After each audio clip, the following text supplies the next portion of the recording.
কার পরিবর্তন কখন হবে, কার কথাই বদলাবে, কখন বদলাবে কেউ জানে না। জানে কে? আল্লাহ। হয়তো তার কাছে এক কথা দিলে লাগছে যে হায় আসলে আমার জীবন এমন ঘৃণ্য জীবন। ফুজাইল ইবনে ইয়াজ রাহমাতুল্লাহ আলাই, রাত্রি গভীরে উনি বড় ডাকাত সর্দার ছিলেন। তো গভীর রাতে উনি ডাকাতি করতে গেছেন। রাশিয়া সামারকান্দের বড় ডাকাত, পৃথিবীর একজন বড় বিখ্যাত ডাকাত সর্দার ছিল তিনি। তো রাত্রিবেলা যখন গভীর রাতে এক বাড়িতে ডাকাতি করতে ঢুকছে আল্লাহর কুদরতে, দরজার সামনে গিয়ে যখন দাঁড়াইছে তখন শুনতেছিল বাড়িওয়ালা ওই সময় আল্লাহর কোরআন পড়তেছে। আমার কাছে আরবি কিতাব আছে, কিতাবে লিখছে আজ-জুহাদু মিআতুন, ওই কিতাব। তো এটা বাংলা অনুবাদ হয়েছে দুনিয়া বিমুখ শতমনীষী, অসাধারণ কিতাব। তো রাহনুমা প্রকাশনী। তাই উনি দরজায় দাঁড়াইয়া শুনতেছে যে বাড়িওয়ালা ভিতর থেকে ওই ঘরের বুড়া মিয়া আল্লাহর কোরআন পড়তেছে। আলাম ইয়ানি লিল্লাযীনা আমানু আন তাখশা কুলুবুহুম লিযিকরিল্লাহ।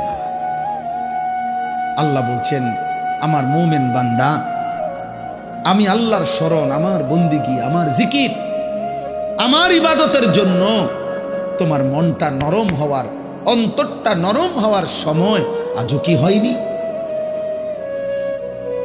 আজও হয় নাই বান্দা? আর কোনদিন আমাকে সেজদা দিবা না? আর কোনদিন আমার নামাজ পড়বা না? তাহলে আর কোনদিন হালাল খাইবা না? আর কোনদিন নারী পর্দা করবা না তুমি? আল্লাহ যেন ভাবে আম করে বলে, দিনের পর দিন যে ফজরের নামাজ পড়ে না, আল্লাহ যেন তাকে ডাক দিয়ে বলে বান্দা তাহলে কি আর কোনদিন ফজরের সেজদা দিবা না? প্রতিদিন যে গালিগালাজ করে, আল্লাহ যেন বলে বান্দা তাহলে কি আর কোনদিন এই গুনাহ ছাড়বা না? এভাবেই বলে যাইবা, এভাবেই আমি আল্লাহকে কষ্ট দিবা। তো এই ডাকাত সর্দার ফুজাইল উনি তখন এই আয়াত হঠাৎ করে গভীর রাতে ওনার এই কথাইটা উনি তো বুঝছে অর্থ, ওনার কলিজার মধ্যে গভীর রাতের নিস্তব্ধ, চারিদিকে তো ঠান্ডা নীরব, এই এক আয়াত ওনার কলিজা ছিদ্র করে ফেলছে, দিলে লাগছে। উনি পিছন দিকে ফিরে এসে চলে আসছে, বালা ইয়া রব্বি কদ আনা, আর চিৎকার করে দুই হাত তুলে বলছে আয় রব, আয় মাওলা, সময় হলো, হয়েছে সময়, আমি আর এই নাফরমানির জিন্দেগি করব না, দিলাম ছাইড়া। এরপরে আমি যেটা বুঝাইছি আরেকটু রয়েছে কথা।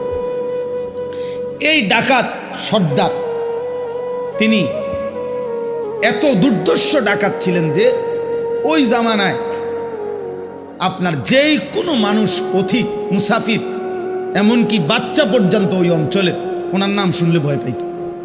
তো কিতাবে লিখছে যে মায়েরা তাদের বাচ্চাদেরকে দুষ্টামি করলে, গুম যাইতে না চাইলে ভয় লাগানোর জন্য বলতো এই ফুজাইল রে ডাকি, তো বাচ্চা কাঁপতে শুরু করত, মানে তাইলে বাচ্চা সোজা হয়ে যেত, চুপ হয়ে যেত, এমন ভয় পাইতো তাকে, বাচ্চারা পর্যন্ত ভয় পাইতো তার নাম শুনে। তখন তিনি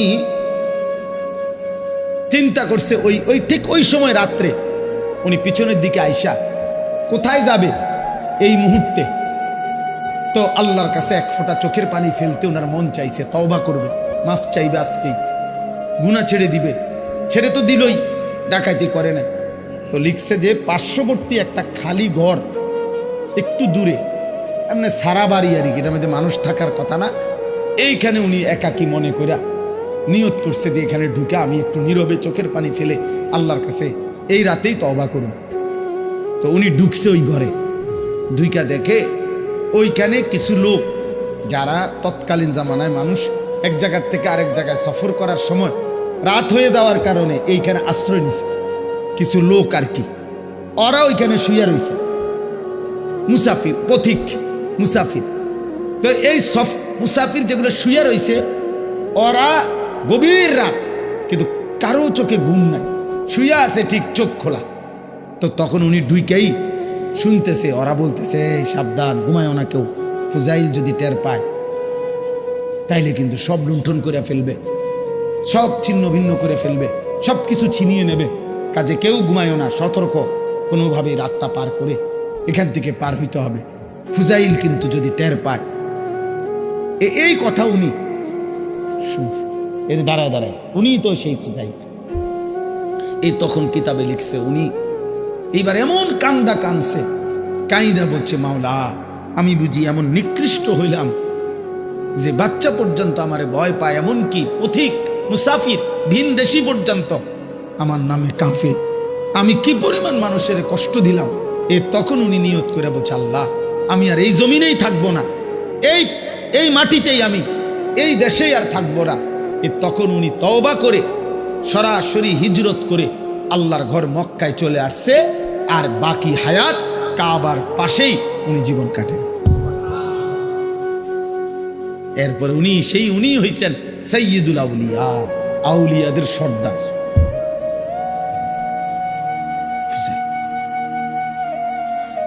তাইলে বললাম আর কি যে কোনো কথা, কোনো এক আচরণ, কোনো এক শব্দ অনেক সময় চেঞ্জ করে ফেলে, জীবন তোলপাড় করে ফেলে, জীবন পরিবর্তন করে ফেলে।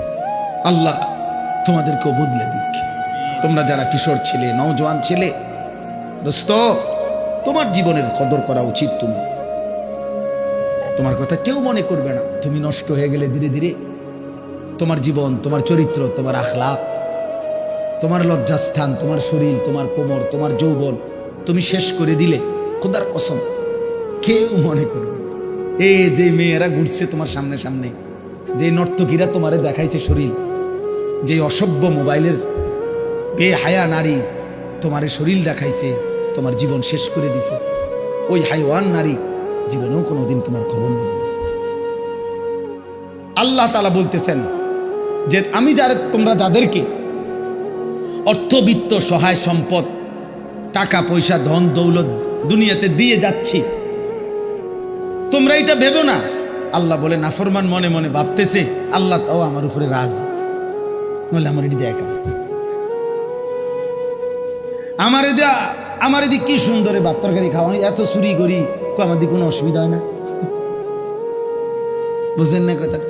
আমি এত সিটারি করি, আমার দিকে কোনো অসুবিধা, কত সর্দিও হয় না, কত ভালো মানুষ দিয়ে দেখি আজ 10 বছর বিস্তার করে রয়েছে, লড়েও লড়তেও পারে না, আমরা কি কারবারটা কি? আবু লাহাব মক্কার কাফের, নাম শুনছেন না আপনার? নবীজি সাল্লাল্লাহু আলাইহি সাল্লামের বিরোধিতাকারীদের মধ্যে সবচেয়ে বেশি বিরোধিতাকারী যে কয়েকজন, এর মধ্যে একজন আবু লাহাব। সাহাবীরা ওরে বলতো, নবীর সাহাবীরা, এই আবু লাহাব। আবু লাহাবের একটা বদঅভ্যাস ছিল, নবীজি যেখানেই কাউকে কালেমার দাওয়াত দিতেন, মানে কাউরে ইসলাম বুঝাইতেছে মনে করেন, হে পিছন থেকে একটু দূরের থেকে ওর দিকে তাকাইয়া কইতো সাবধান, ধরা খাইও না, একবারে মারারিবা, আর বিড়ি খেতে না, ইতান হইলে সিটারি যে করতে এত সুন্দর, রিডিহার করতে না, বেডি সাউন্ড, নাটক সাউন্ড, সিনেমা সাউন্ড, এটি সব ছেড়ে দিতে হইব এই মৌলবীর কথা শুনলে। হ্যাঁ, মানে বলতো না না। এরপরে নবীজি সাল্লাল্লাহু আলাইহি সাল্লাম সরে গেলেই এই বেঈমান ওই লোকের কাছে গিয়ে বলতো, কি কইছে, এই কইছে তোরে না, সাবধান, এটি কইয়া হে বিরাট বড় জাদুকর, নাউজুবিল্লাহ, ও অনেক বড় গণক, ও একটা ফেরেশতা গায়ে দিছে সমাজটার মধ্যে, কয় যে আমাদের পুরাটা এলাকা নষ্ট করে লাইছে, মায়ের লগে এখন আর ফুতের মিল নাই, ফুতের লগে মার মিল নাই, স্বামীর লগে স্ত্রীর মিল নাই, বাপের লগে ফুতের মিল নাই, একটা বেড়াছাড়া লাগাই দিছে, নাউজুবিল্লাহ। এইভাবে সে বলতো। তো তাফসীরের মধ্যে আছে নবীজির বিভিন্ন সাহাবীরা ওরে বলতো, আবু লাহাব তুমি যেই বাড়াবাড়ি করতেছো আতলারও, তোমার তো আল্লাহ তাআলা এই হাত অচল করে দিতে পারে, আল্লাহ তো তোমারে ধ্বংস করে দিবে, হাত তো অচল করে দিবে, তুমি নবীর এভাবে বিরোধিতা করতেছো, সারাক্ষণ লাগে থাকো তুমি পিছে পিছে। এই তখন তাফসীরের মধ্যে আছে প্রত্যেক দিন সকালবেলা আইসা ওই লোক পরিচিত, এরা সমবয়সী না, যারা ইমানদার হয়েছে সাহাবী, ওরাও তো অনেকেই কুরাইশ বংশীয়, তো সমবয়সী, এক লগে চলুন না মানুষ, তো আইয়েই কইতো, কিরে এই যে হাত কিচ্ছু হয়েছে না, এই যে কি সুন্দর কত কইলা তো এরুম হইব এরুম হইব কিচ্ছু তো হয়েছে না। এই এত বড় হারামি আছে, হারামি দা গ্রেট, হারামির এক শেষ, ওই অহংকার করত। তো আল্লাহ তাআলা বলেন আয়াহসাবুনা আন্নামা নুমিদ্দুহুম বিহি মিন মালিন ওয়া বানিন নুসারিউ লাহুম ফিল খায়রাত। আল্লাহ বলে যাদেরকে আমি দুনিয়ায় কিছু সম্পদ এবং কিছু সন্তানাদি জিফুত নায়নাত করে দিছি, তারা ভাবতেছে আমি আল্লাহ তাআলা তাদেরকে ভালোর উপরেই রাখছি, কল্যাণের উপরেই রাখছি, খুশি আমি তাদের উপরে। তারা মনে মনে ভাবতেছে না, বাল্লা ইয়াশউরুন, আসলে তারা বুঝতেছে না যে শুধু সম্পদ, শুধু সন্তান, শুধু অর্থ, শুধু ক্ষমতা, শুধু সুস্থতা, দুনিয়াবি কোনো চাওয়া পাওয়া পূর্ণ হওয়া, এটা কোনোভাবেই আল্লাহর সন্তুষ্টির কোনো পরিচয় নয়। আল্লাহর সন্তুষ্টির পরিচয় নয়। বাঘের, সিংহের, গরুর, ছাগলের কোনোদিন সর্দিও হয় না, কাশিও হয় না, ব্যায়ামও হয় না, পেটে ব্যথাও হয় না, ডায়াবেটিসও নাই, গ্যাস্ট্রিকও নাই, কিচ্ছু নাই। তাহলে তো আল্লাহ তাআলা সবচেয়ে বেশি সন্তুষ্ট জানোয়ারের উপর, নাকি? কথা বলে না কেন?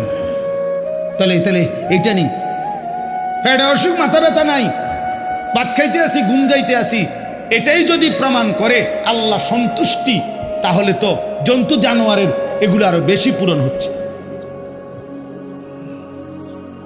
হ্যাঁ, কোনো হাসপাতাল নাই, চিকিৎসা এত বেশি কিছু নাই, অতএব এটা না। আল্লাহ বলছে বল্লা ইয়াশউরুন, না না, নাফরমান বান্দা বুঝতেছে না, ও বুঝতেছে না। ভাত খাইতে দিচ্ছি বলে, ঘুম যাইতে দিচ্ছি বলে, আমি এটা প্রতিদিনের জন্য বলি যে আরে ভাই, কেউ কেউ আসো তোমরা ছেলেরা, হয়তো মনে করছো কোনো রোগ নাই, শোক নাই, কেউ বাধা দেয় না, সব মন মতো চলতেছে, মন মতো তুমি ভেবেছ এভাবেই চলবে। না না, আল্লাহ বলে দুনিয়ায় ভালো থাকা, দুনিয়ায় একটু আরামে থাকা, এটা আমি আল্লাহর সন্তুষ্টির পরিচয় প্রমাণ নয়। আমি তো কাফের বেঈমানকে দুনিয়া অনেক ভালো থাকতে দিছি, অনেক সম্পত্তি দিয়ে ভরপুর করে দিছি, অতএব এগুলো কি আমি আল্লাহর সন্তুষ্টির জন্য দিছি? কথা বলেন না কেন? তাহলে এটা না। দাওয়াত গত বছর দিনাজপুরে হুসাইন ভাই খুলনাতে, হ্যাঁ, দাওয়াত দিয়ে সারছি, শুনছে 20 মিনিট কথা বলার পরে ওরা 3 ছেলে আমার বলতে, হুজুর আমরা তো হিন্দু, কিন্তু আমার কথা পুরো শুনছে, হ্যাঁ, মনোযোগ দিয়ে শুনছে। আমি বলছি ঠিক আছে ভাই, কোনো অসুবিধা নাই, মালিকের কথাই বলছি, তোমার সৃষ্টিকর্তার কথাই তোমারে শুনাইছি। সেই দিন এক মাওলানা সাহেব রংপুর থেকে খবর পাঠাইছেন যে একটা মাহফিলের ডেট দিতাম কেন এত দরকার হইল, উনি বলছেন যে এক ওই বাজারের হিন্দু ছেলে, ওর কথা হইল হুজুর, এই হুজুর রে দাওয়াত দেন।